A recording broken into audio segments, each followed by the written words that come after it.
नमस्कार, जय हिंद साथियों। आज हम क्लास 10th के इतिहास के 20 महत्वपूर्ण एमसीक्यू करने वाले हैं, जो कि चैप्टर नंबर 1 से है। चैप्टर का नाम है यूरोप में राष्ट्रवाद। तो इसमें देखते हैं, पहला सवाल है, यूरोप में राष्ट्रवाद की शुरुआत किस क्रांति से मानी जाती है? ऑप्शन ए है रूसी क्रांति, और बी है फ्रांसीसी क्रांति, ऑप्शन सी है औद्योगिक क्रांति, ऑप्शन डी है अमेरिकी क्रांति। इस प्रश्न का सही उत्तर होगा ऑप्शन बी, फ्रांसीसी क्रांति। यूरोप में राष्ट्रवाद की शुरुआत किस क्रांति से मानी जाती है? तो फ्रांसीसी क्रांति से मानी जाती है। अगला क्वेश्चन है, फ्रांसीसी क्रांति कब हुई थी? 1757 में, 1789 में, 1776 में, 1857 में। तो इस प्रश्न का सही उत्तर हो जाएगा ऑप्शन बी, 1789 में हुआ था। फ्रांसीसी क्रांति कब हुआ था? 1789 में। नेक्स्ट क्वेश्चन है, फ्रांसीसी क्रांति का नारा क्या था? स्वतंत्रता, समानता और बंधुत्व, स्वतंत्रता या मृत्यु, एकता और शक्ति, क्रांति और प्रगति। तो इस प्रश्न का सही उत्तर हो जाएगा ऑप्शन ए, जो कि स्वतंत्रता, समानता और बंधुत्व से संबंधित है। अगला प्रश्न है, राष्ट्रवाद का सबसे बड़ा प्रभाव किस पर पड़ा था? औद्योगिक विकास पर, आधुनिक राष्ट्र राज्यों के निर्माण पर, कृषि सुधार पर या उपनिवेशवाद पर? इस प्रश्न का सही उत्तर हो जाएगा ऑप्शन बी, जो कि आधुनिक राष्ट्र राज्यों का निर्माण पर इसका बहुत गहरा प्रभाव पड़ा था। अगला प्रश्न है, नेपोलियन बोनापार्ट ने फ्रांस में कब सत्ता प्राप्त की थी? नेपोलियन बोनापार्ट ने फ्रांस में कब सत्ता प्राप्त की थी? 1799 में, 1804 में, 1815 में या 1789 में? तो इसका सही उत्तर हो जाएगा ऑप्शन ए, जो कि 1799 में है। आगे प्रश्न देखते हैं। अगला प्रश्न है, नेपोलियन ने स्वयं को फ्रांस का सम्राट कब घोषित किया था? अपने आप को उन्होंने कब फ्रांस का सम्राट घोषित कर दिया था? इसका सही उत्तर हो जाएगा ऑप्शन बी, 1804 में। अगला प्रश्न है, नेपोलियन कोड किससे संबंधित है? नेपोलियन कोड किससे संबंधित था? धार्मिक सुधार से, समान कानून से, कृषि नीति से या शिक्षा नीति से? इस प्रश्न का सही उत्तर हो जाएगा ऑप्शन बी, जो कि ऑप्शन बी है, जो कि समान कानून है। तो इसी से संबंधित थे नेपोलियन कोड। अगला क्वेश्चन है, जर्मनी के एकीकरण का श्रेय किसे दिया जाता है? बताइए, जर्मनी का एकीकरण का श्रेय किसे दिया जाता है? गैरिबाल्डी को, नेपोलियन को, ऑटो वॉन बिस्मार्क को या मेजिनी को? मेजिनी को दिया जाता है या नहीं? बताइए, आप सब सहमति हैं? नहीं। तो इस प्रश्न का सही उत्तर क्या हो जाएगा? ऑप्शन बी, बिस्मार्क को दिया जाता है। किसे दिया जाता है? बिस्मार्क को। जर्मनी का एकीकरण के जनक बिस्मार्क। अगला क्वेश्चन है, इटली के एकीकरण के जनक कौन कहलाते हैं? इटली के एकीकरण के जनक कौन कहलाते हैं? कैबूर, गैरिबाल्डी, मेजिनी या बिस्मार्क? तो इस प्रश्न का सही उत्तर हो जाएगा ऑप्शन बी, मेजिनी। ठीक है।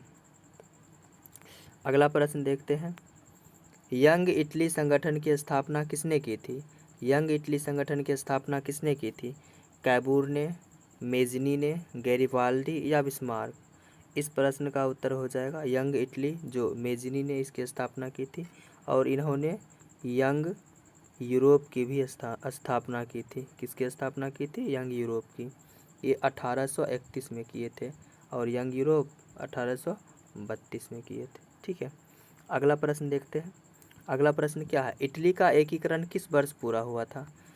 इटली का एकीकरण किस वर्ष पूरा हुआ था? 1830 में या 1848 में, 1861 में या 1871 में? इसका सही उत्तर हो जाएगा ऑप्शन सी, जो कि 1861 है। अगला प्रश्न है, जर्मनी का एकीकरण किस वर्ष हुआ था? जर्मनी का एकीकरण किस वर्ष हुआ था? 1861 में या 1871 में, 1857 में या 1848 में? इस प्रश्न का सही उत्तर होगा ऑप्शन बी, 1871 में हुआ था। अगला प्रश्न है,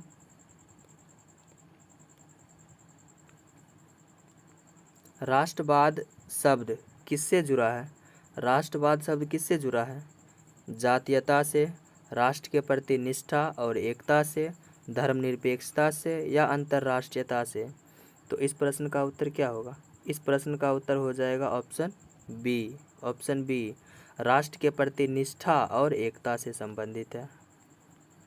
अगला प्रश्न है, किस युद्ध में नेपोलियन की अंतिम हार हुई थी? किस युद्ध में नेपोलियन की अंतिम हार हुई थी?